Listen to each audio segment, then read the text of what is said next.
I think it's an interesting topic, and kudos to the first panel for giving us a great insight on what's happening in the ecosystem, the e-learning ecosystem, or rather the virtual learning ecosystem. I think they made life a little bit easier for us, but for our panel, we'll be delving a little bit more deeper into for our organizations, what are we currently facing as challenges, and more than that, what has been the journey so far in terms of implementation of e-learning, be it in its purest form or in a blended environment, and where it is headed. Having said that, and before I hand over to the panel, to give their views or share the views on what's happening in their organization, what's their perspective, let me throw up some facts, in front of all of us. When we look at organizations, and I would not restrict it to global organizations, I would also bring it down to any of our local organizations which exist within the industry, in the services industry in this country. A couple of facts are out there in the open. One, there is a shift in our workforce. When I talk about the shift, it's more of a generational shift. So we're talking about millennials coming into space, and hence, by virtue of that, you have a lot of shift happening in terms of practice, in terms of adoption, how adoption happens. What are the better ways or what are the faster ways that millennials actually feel comfortable learning?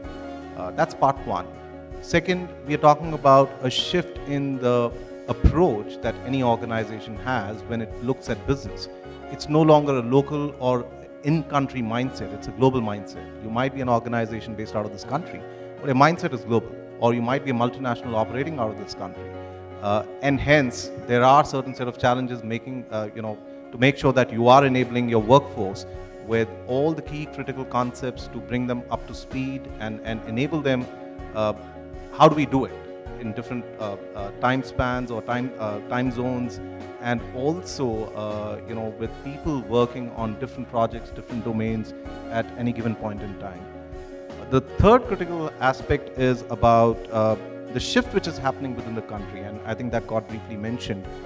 When we are talking about technology taking over and supplementing anything that we do from an industry or a business standpoint, there is a lot of shift happening. So, as an example, if at all we look at the smartphones, about India as a country has about 123 million smartphone users.